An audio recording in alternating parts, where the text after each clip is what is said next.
My name is Wilfred Nyagudi, uh, the Secretary and CEO to the Board of Siaya Public Service. On various dates, we received some allegations about individuals who are purporting to have been recruited by this board and that they were already working in our facilities. So we took an initiative to find out exactly who these people were, because in as far as we were concerned, we were not aware of people who were working in facilities and had not been paid for that long period of time. So we took the initiative to find out by way of authentication and verification of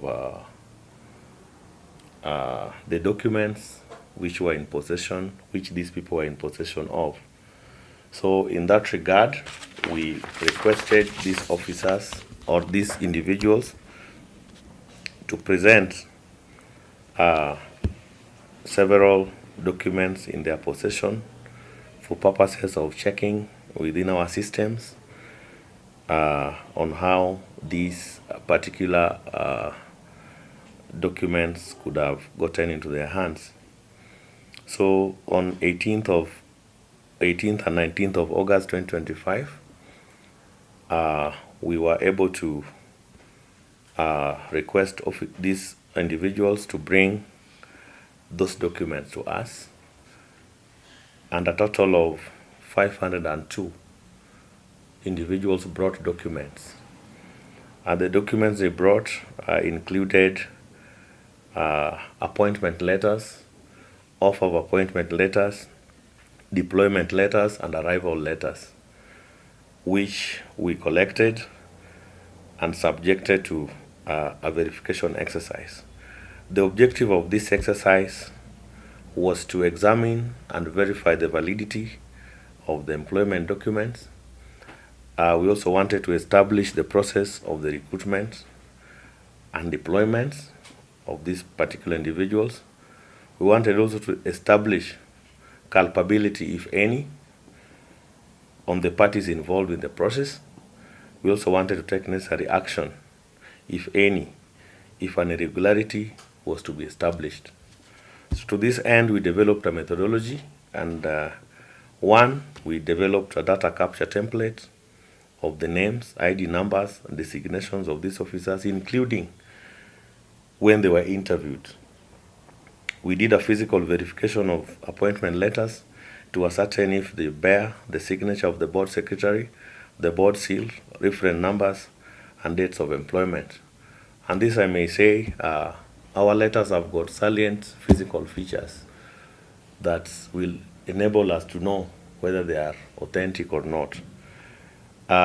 We also undertook verification of names against the list of applicants as contained in our database. Again, shortlisted candidates. Again, we wanted to check these names against the interviewees list, because when you come for an interview, there must be an attendance, and at the same time, there must be a score that you got out of this interview. And then we also have our list of successful candidates. So you must also have been part of the people who are considered successful. And then we also wanted to verify the authenticity of the board secretary's signature, because some people are good at doing other people's signatures. So as a result of this, we noticed several issues. One of them was inconsistencies on the sequencing of reference letters, such that any letter we issue has got a reference number. So if a reference number is outside our referencing, or that one is a letter that is not considered authentic. Deployments must be signed by the Chief Officer of Health. If they're not signed by the Chief Officer of Health, or is designate, of course, by way of delegation, we also don't consider that as as an authentic letter. So we noticed that during this process, we also had cases whereby there's somebody with a deployment letter that is dated earlier than the appointment letter. So deployment letter actually comes almost at the tail end of the exercise. So you cannot purport that you are deployed in December, but again appointed in January. Deployed in December 2024, but appointed in January 2025. That is not a possibility. So when we were doing the validation, out of the 502 who came, we noticed that 382 did not have letters that originated from this board. 382. That leaves with 120. Of this 120, these 120 were recruited during the regular recruitment process. So as they were reporting, some people took advantage of that process and started generating letters that were not very authentic. So when these 120 were reporting, these people also reporting with them. So we ended up having a mixture of people. That's why in the 502, we have some people without authentic letters. So there was that mixture of that confusion. So be it as it may, we decided therefore to set the record clear by inviting all these people and reading out the names of the successful candidates as contained in our records, as contained in our procedures. So that left now the group that now started complaining. So what did we do when we heard about this in the first time? In the face value, we realized that some individuals did not have authentic letters. So the first thing we did was to report to the DCI to investigate, because they are the people with those powers, to investigate these matters.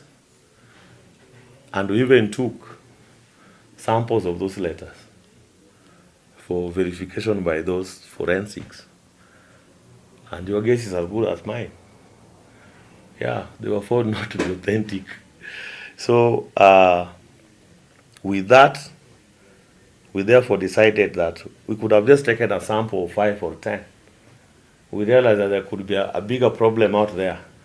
Then we say, you come, we want to see all these things. That's how we were able to get the 382 that were not authentic. And as a stopgap measure, we've asked the Department of Health that these individuals with questionable letters should not be allowed to work in the facilities. Because should anything happen as they work and they don't have authentic recruitment, employment documents, it is both the risk to the government and even to those individuals who are purporting to be working. And again, we've shared the same with the investigative agencies so that they can also undertake further investigations. And then we have also said that going into the future, and this is what has been happening, is just we're just reinforcing it. All deployments must adhere to the list of successful candidates as issued by the County Public Service Board. The Siaya County Public Service Board does not charge money for jobs. Yeah? In the recruitment process, free, fair, and transparent, right?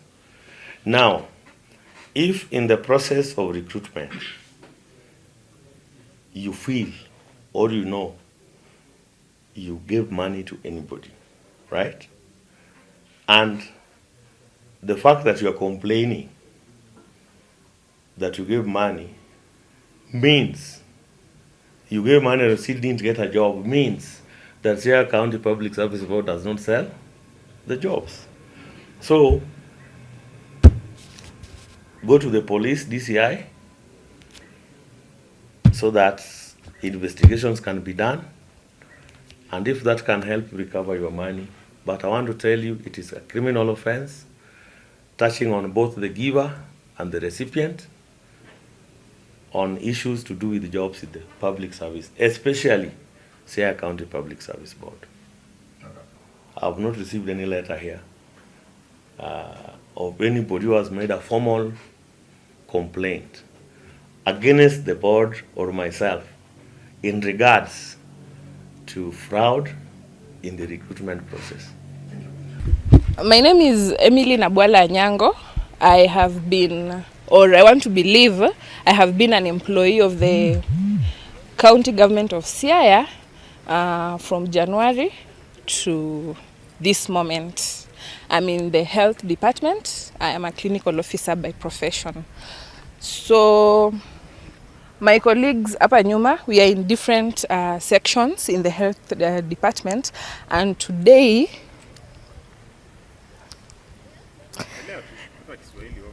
it has been a bad day for us. Tulikuwa employed in January. Employment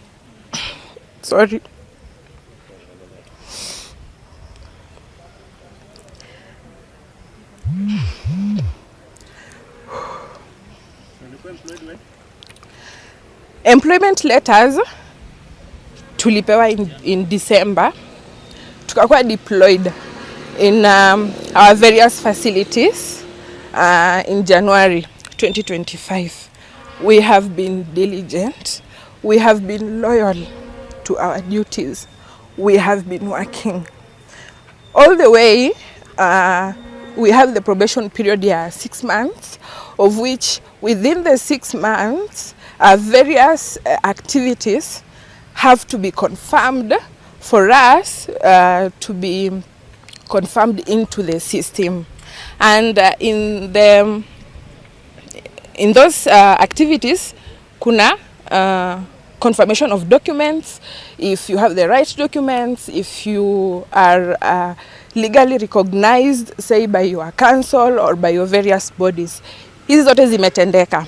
So tumekuwa tukifollow up with our employers about the processes. Wamekuwa wakituambia just be patient, we are working on it.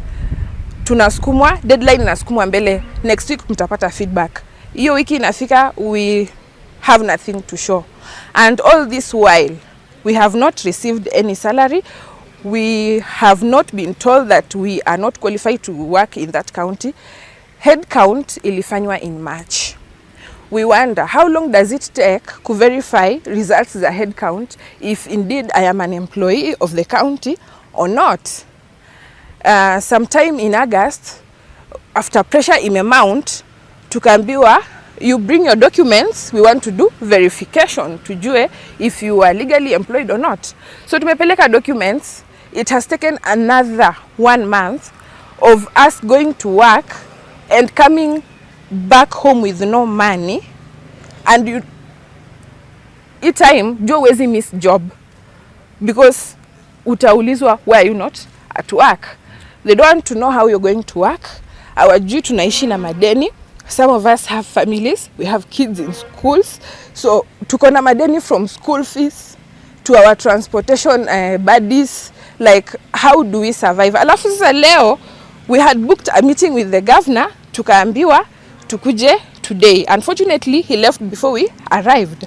Na tukaambiwa now there is a list out of 502 people that were employed in the Department of Health.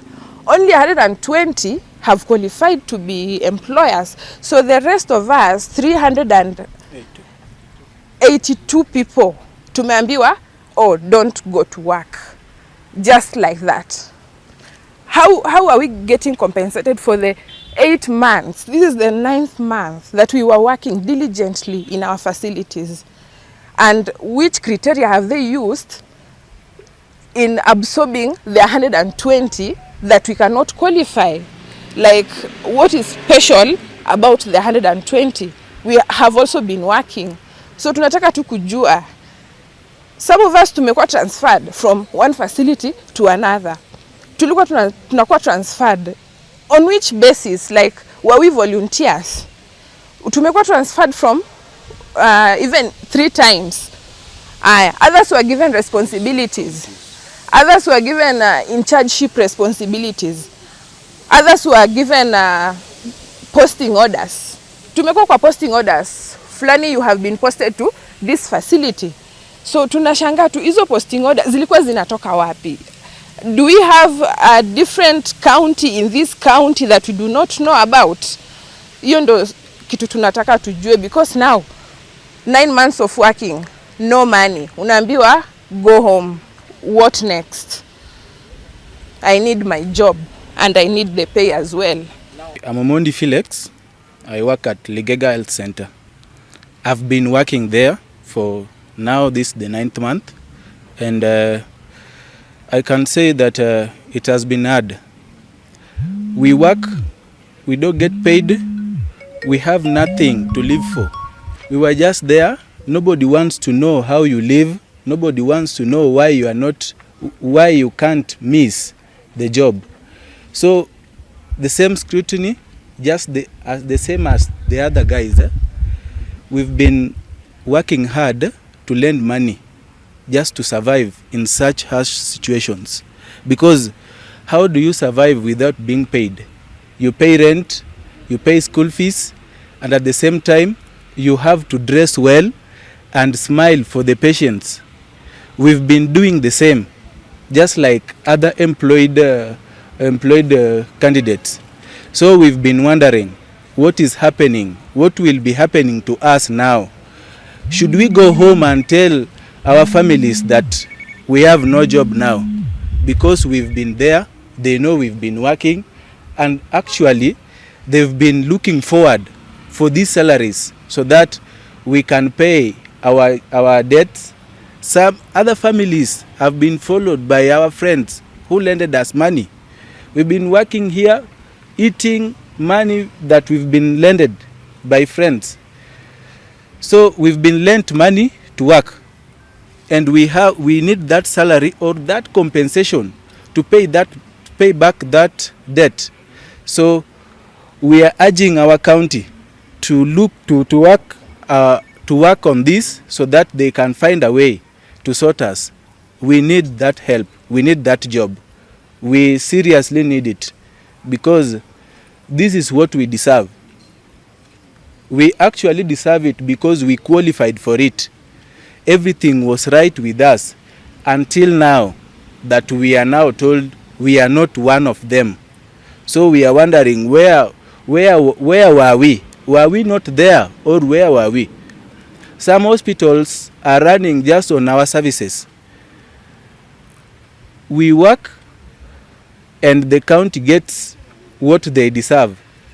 That's why we also get what we deserve. We actually need what we deserve.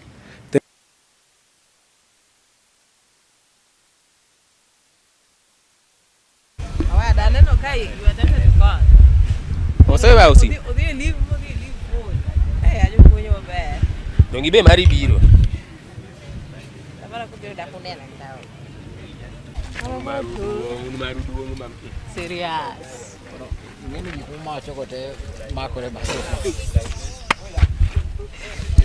One two iko sawa.